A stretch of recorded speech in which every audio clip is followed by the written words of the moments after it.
Read our blog post and watch our Fireside chat. What is NIS2? Who will be covered by the new directive? What are the new obligations essential entities have to comply with? Why will it be taken more seriously this time? And how can Splunk help your organization to meet the future obligations? Check it out now.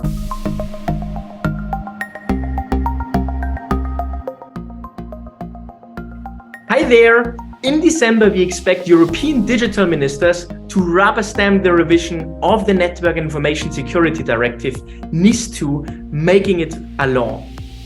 European member states will have until autumn 2024 to transpose the directive into national law, and NIS2 will become the new standard cybersecurity obligations for thousands of operators of essential services across Europe.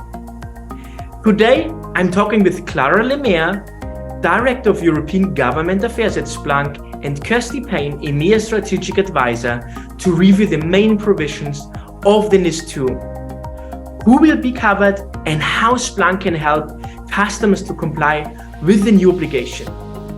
So, Kirsty, what is NIS2 about? Well, in short, it's a new piece of EU legislation for cybersecurity, which will apply to lots of critical organisations across many sectors before September 2024. But Clara has all the detail. Yes, I mean, if you go back to 2016, that's when the original NIS directive was adopted. And at the time, it was the first European legislation on cyber. And it required member states to develop national cyber strategies, to identify operators of essential services, and to introduce new cybersecurity obligations for these operators, especially in terms of incident reporting. What happened since then? The directive led to rather inconsistent implementation and fragmentation across member states, leading the European Commission to revise the law. And what happened really is that, strangely, some companies providing exactly the same services in several countries were sometimes identified as operators of essential services in one country, but not just across the border in a second country.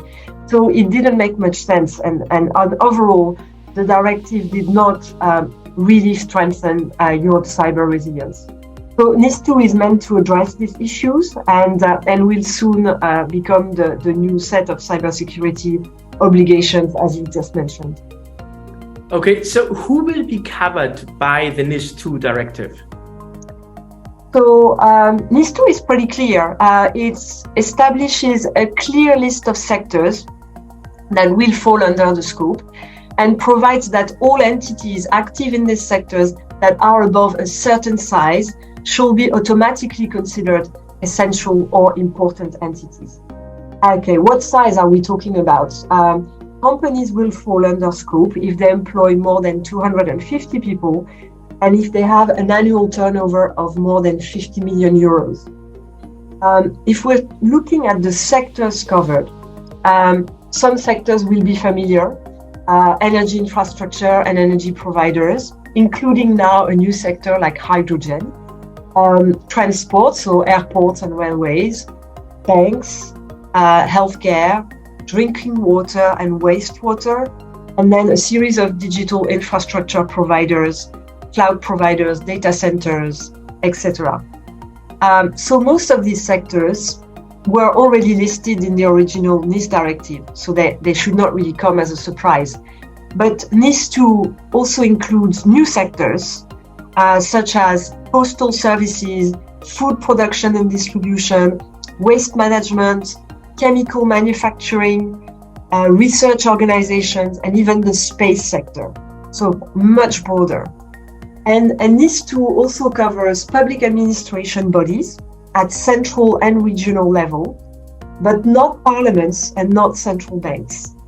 And member states will continue to have some flexibility in the sectors that they define as critical sectors, because they can include under scope local government bodies, so local authorities, and education institutions, but this is not an obligation.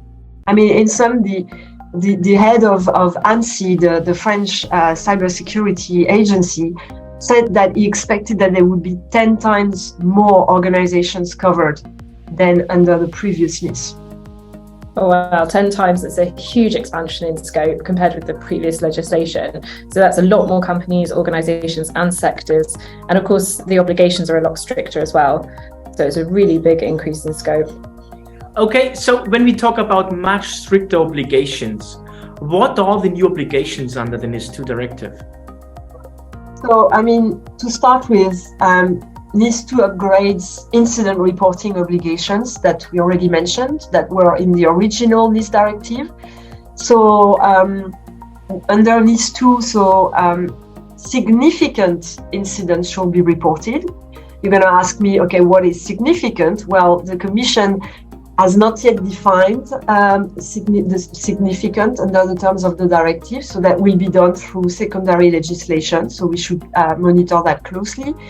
But I think one area where NIS2 is much stricter is about the deadlines, the reporting deadlines, with an early warning within 24 hours after having become aware of the incident, followed by a proper notification within 72 hours, which will include an initial assessment of the incident, and then a final report 1 month after the notification. So NIS2 also obviously covers incident reporting obligations, but it also includes a list of risk management measures that operators should put in place.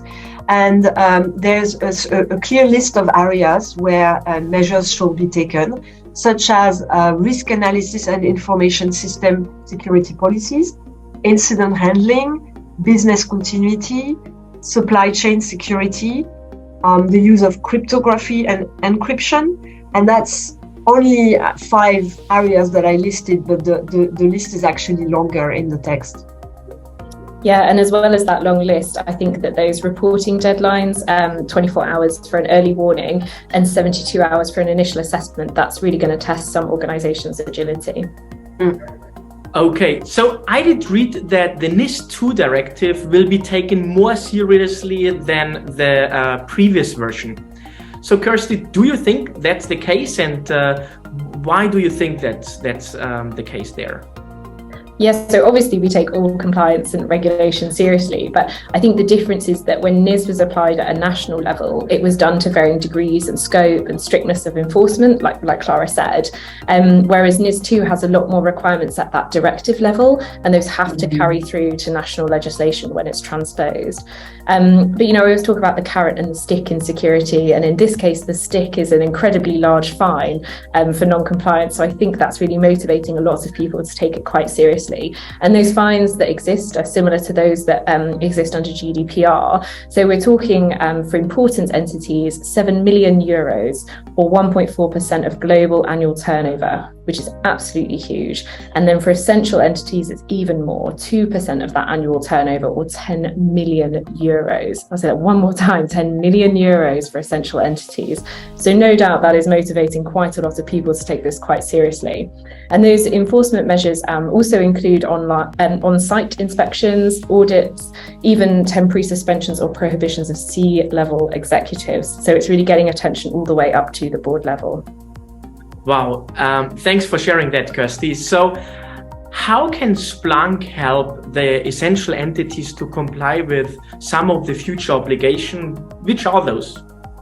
Yeah, so it's a simple question with such a big answer. So probably come and have a chat with us to get the full scope of it. But just briefly, monitoring and data just plays such a crucial role in many of those NIS2 areas. So for example, the list of risk management areas and measures that Clara mentioned, monitoring that those measures have been put in place and that they are working as expected across an organization has got to be key to making sure that you are doing that properly. So for example, alerting when basic computer hygiene practices are violated or switched off, checking that access controls update correctly when personal roles change, auditing data access. So even when you have very large volumes of data, you can verify that it's being handled in a secure and compliant manner. We see some organisations providing a real-time view of their asset inventory in the IT estate, and that allows them to do effective vulnerability searching across their entire estate, which is very powerful in their supply chain security aspect. Just having visibility actually of what's in your estate and the patch levels are as expected, or as Clara mentioned, cryptography, that's what and it's where you expect it to be.